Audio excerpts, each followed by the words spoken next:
First time ಬಂದಿರೋದು. YouTube ನೋಡ್ಕೊಂಡು ಬಂದಿದ್ದೀವಿ, ಬೇರೆ ಏನು ಗೊತ್ತಿಲ್ಲ.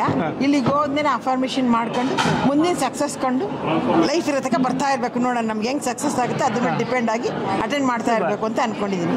ಅನ್ಕೊಂಡಿದ್ದೀರಾ? ಈ ಗುರು ಪರಿಚಯ ಆಗೈತೆ ನಿಮಗೆ ಯೂಟ್ಯೂಬ್ ಮುಖಾಂತರ. ಯೂಟ್ಯೂಬಲ್ಲಿ ಒಂದು 6 ತಿಂಗಳಿಂದ ನೋಡ್ತಾ ಇದ್ದೆ. ಒಂದು 6 ತಿಂಗಳಿಂದ ನೋಡಿದ್ರೆ ಅಷ್ಟೊಂದು ತಲೆ ಕೆಡ್ಸ್ಕೊಂಡಿರಲಿಲ್ಲ. ಇವೆಲ್ಲ ಎಲ್ಲಾಗುತ್ತೆ, ಸುಮ್ಮನೆ ಹೇಳಿದ ಮಾತ್ರ ಶ್ರೀಮಂತರ ಆಗತ್ತ ಅಂತ. ಅದು ಯಾಕೆ ನನ್ನ ಕರ್ಮ ಕಳಿತು ಅನ್ಸುತ್ತೆ. ಈಗ ಒಂದು 4-5 ದಿನದಲ್ಲಿ ನೋಡಿದೆ, ಇಲ್ಲ ಒಂದು ಪ್ರಯತ್ನ ಮಾಡೇ ಬಿಡೋಣ ಮುಂದೆ. ಸ್ವಲ್ಪ ಏನೋ ಯಾರಿಗೋ ಒಂದು ನಮ್ಮ ಮನೆ ಎದುರುಗಡೆ ಒಂದು 50 ಲಕ್ಷ ಮೋಸ ಮಾಡಿಬಿಟ್ರು. ದುಡ್ಡು ಕೊಟ್ಟರೆ ಇದು ಒಡವೆಲ್ಲ ಇಸ್ಕೊಂಡಿದ್ರು ಮದುವೆ ಮಾಡ್ತೀನಿ ಅಂತ ಒಡವೆಲ್ಲ ತಗೊಂಡು ಒಂದು 50 ಲಕ್ಷ ದುಡ್ಡು ಸಿಕ್ಕಾಕೊಬಿಟ್ಟೆ. ನಾನು ಅಫಿಷಿಯಲ್ ಮ್ಯಾನೇಜರ್, ನಾನು ರಿಟೈರ್ಡ್ BO ಆಫೀಸಲ್ಲಿ ಸಿಕ್ಕಾಕೊಬಿಟ್ಟೆ. ಸಿಕ್ಕಾಕೊಂಡ್ಮೇಲೆ ಹೆಂಗಪ್ಪ ಅದರಿಂದ ಹೊರಗಡೆಗೆ ಬರೋದು ಅಂತ ಗೊತ್ತಾಗ್ತಾನೆ ಇರಲಿಲ್ಲ.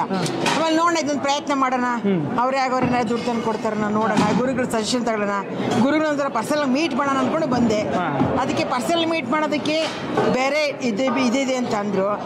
ಅದಕ್ಕೆ ಈಗ ಅಟೆಂಡ್ ಮಾಡಿದ್ದೀನಿ. ನೋಡೋಣ, ಈಗೆಲ್ಲ ಸಜೆಷನ್ಸ್ ಕೇಳ್ತಾ ಇದ್ದೀನಿ, ಧೈರ್ಯರಲ್ಲ ಎಲ್ರಿಗೂ ಒಳ್ಳೇದಾಗಿದೆ ಅಂತ ಒಪಿನಿಯನ್ ಬರ್ತಾ ಇದೆ. ನನಗೂ ಒಳ್ಳೇದಾಗ್ಬಿಟ್ರೆ ಸಾಕಷ್ಟೇ.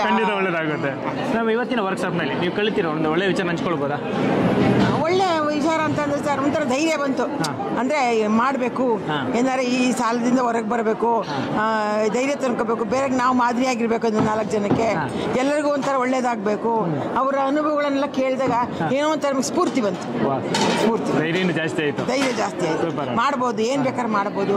ಬರೀ ಅಫರ್ಮೇಷನ್ ಇಂದ ಇಷ್ಟೊಂದು ಮಾಡೋಕ್ಕಾಯ್ತಾ ಅಂತ ನಮ್ಮ ಪಕ್ಕದವ್ರು ಹೇಳ್ತಾ ಇದ್ರು. ನಂಗೆ ಒಂದು ಒಳ್ಳೆ ಮನೆ ಬೇಕು ಅಂತ ಕೇಳ್ತಾ ಇದ್ರಂತೆ ಅಫರ್ಮೇಷನ್ ಮಾಡ್ಕೊಂಡು. ನನ್ನ ಮಗಳು ಮನೆ ಪಕ್ಕನೇ ಅವ್ರು ಎಕ್ಸ್ಪೆಕ್ಟೇ ಮಾಡಿರ್ಲಿಲ್ವಂತೆ. ಬರೀ 4 ಲಕ್ಷಕ್ಕೆ ಅಷ್ಟು ಚೆನ್ನಾಗಿರೋ ಮನೆ, ಅಷ್ಟು ಹೊಸ ಮನೆ, ಅಷ್ಟು ಅನುಕೂಲ ಇರೋ ಮನೆ ಸಿಕ್ತಂತೆ.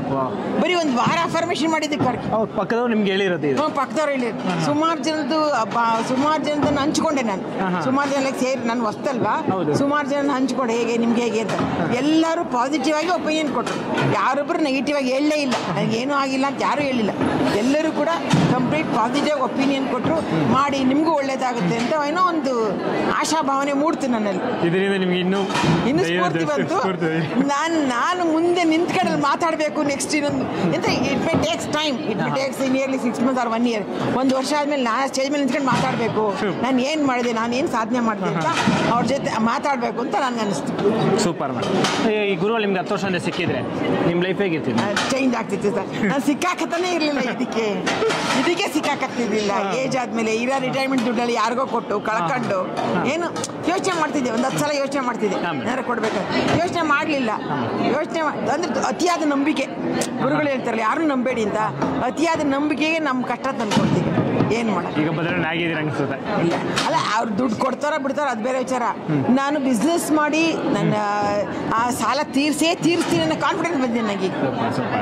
ಈ ಗುರುಗಳ ಮನಿ ಹ್ಯಾಪಿನೆಸ್ ಕಾರ್ಯಾಗಾರ ಈ ಪ್ರಪಂಚದ ಎಲ್ಲ ಜನರಿಗೂ ಬೇಕನ್ಸುತ್ತಾ? ಖಂಡಿತ ಖಂಡಿತ. ಎಲ್ಲ ವರ್ಗದ ಜನಗಳು ಬಂದಿದ್ದಾರೆ ಇಲ್ಲಿ.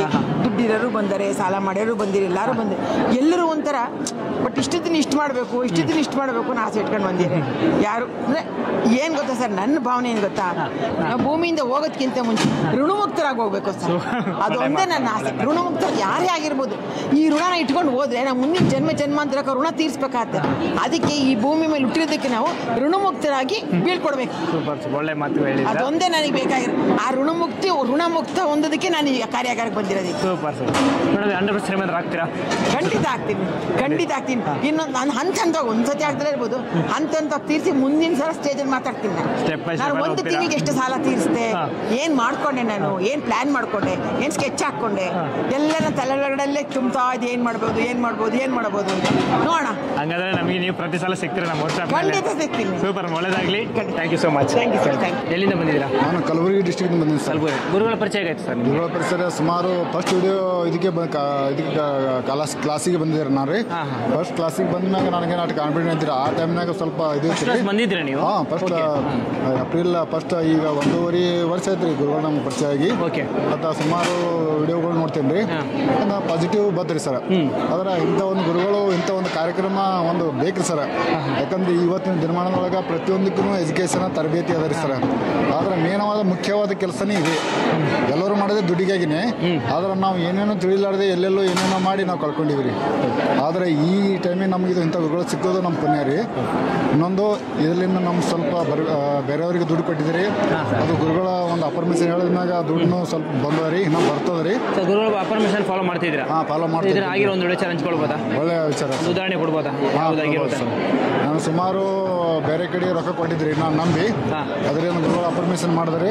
ನಮ್ಮ ಮನೆಯಲ್ಲಿ ಒಳ್ಳೆ ವಾತಾವರಣ, ಎಲ್ಲರೂ ಸಂತೋಷವಾಗಿ ಶಾಂತಿ ನೆಮ್ಮದಿಯಿಂದ ಇದ್ದೀವ್ರಿ.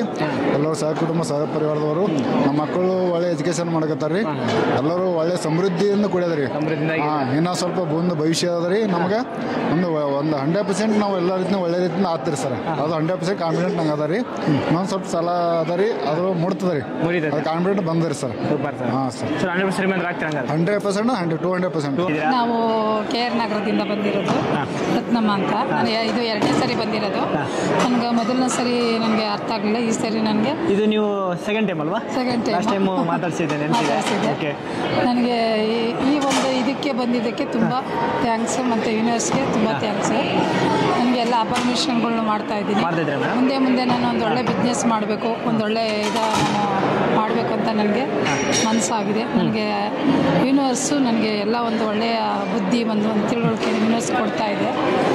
ಅದನ್ನು ಹೇಳಿ ನನ್ನ ವಿಶ್ವಕ್ಕೆ ಕೃತಜ್ಞತೆಗಳನ್ನು ಅರ್ಪಿಸ್ತಾ ಇದ್ದೀನಿ. ಮ್ಯಾಮ್, ಈಗ ನೀವು ನನಗೆ ಅಪರ್ಮಿಷನ್ ಟೆಕ್ನಿಷನ್ ಹೇಳ್ತಾ ಇದ್ದೀನಿ ಅಂದರೆ ಹೇಳ್ಬಿಟ್ಟು ನಿಮ್ಗೆ ಆಗಿರೋ ಒಂದು ವಿಚಾರ ಹಂಚ್ಕೊಳ್ಬೋದಾ? ನನಗೆ ಆಗಿದೆ. ನನಗೆ ಕೊಟ್ಟಿರೋಂಥ ಸಾಲ ಸ್ವಲ್ಪ ಬಂತು, ಅದು ನನಗೆ ನಂಬಿಕೆ ಬಂತು. ಮತ್ತು ಮುಂದೆ ನನಗೆ ಯಾವುದೋ ಒಂದು ಅಪರ್ಮಿಷನ್ನು ಸುಮ್ಮನೆ ಯಾವುದೋ ರೂಪದಲ್ಲಿ ಒಂದು ನನಗೆ ಸಿಕ್ತು. ಅದು ನನ್ನ ಒಂದು ಅಪರ್ಮಿಷನಿಂದ ನನಗೆ ಸಿಕ್ತೇನೋ ಅನ್ನಿಸ್ತು. ಇಷ್ಟು ದಿವಸ ಆಗದಿರೋದು ಈಗ ಆಯ್ತಲ್ಲ ಅನ್ನೋ ಒಂದು ಖುಷಿಗೆ ಪುನಃ ನಾನು ಬಂದೆ.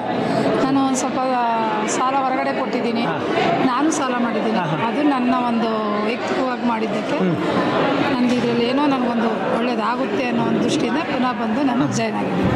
ಮ್ಯಾಮ್, ಈಗ ನೀವು ಫಸ್ಟ್ ಕ್ಲಾಸ್ ಅಟೆಂಡ್ ಮಾಡಿದ್ದೀರಾ, ಈಗ ಮತ್ತೆ ಸೆಕೆಂಡ್ ಕ್ಲಾಸ್ ಬಂದಿದ್ದೀರಾ. ಈ 2 ಕ್ಲಾಸ್ ನಿಮಗೆ ವ್ಯತ್ಯಾಸ, ಬದಲಾವಣೆ ಏನು ಮೇಡಮ್? ಸ್ವಲ್ಪ ನಮಗೆ ಅದರಲ್ಲೇ ನಮಗೆ ಒಂದು ಒಳ್ಳೇದಿದೆ ಅನ್ನೋದು ಕಾಣಿಸ್ತು, ಅನುಭವ ಆಯಿತು. ನಾವಿನ್ನೂ ಮುಂದಕ್ಕೆ ಮಾಡ್ಕೊಂಡು ಹೋಗಬೇಕು. ಮಾಡಿದ್ರೆ ನಾವು ತುಂಬ ಒಳ್ಳೇದಾಗುತ್ತೆ. ನಾವು ಬಿಸ್ನೆಸ್ಸಲ್ಲೂ ನಮಗೆ ತುಂಬ ರಿಚ್ ಆಗ್ಬೋದು ಅನ್ನೋ ಒಂದು ನಂಬಿಕೆಯಿಂದ ಪುನಃ ಅಂತ ಹೇಳ್ತಾ ನನ್ನ ವಿಶ್ವಕ್ಕೆ ನೀವು 100% ಅನ್ಸುತ್ತಾ? ಹಾಗೆ ಆಗ್ತೀನಿ ಅನ್ನೋ ಒಂದು ಭರವಸೆ ಇದೆ ಅಂತ ಹೇಳ್ತಾ ವಿಶ್ವಕ್ಕೆ thanks. Thank you so much. ಒಳ್ಳೆಯದಾಗಿ.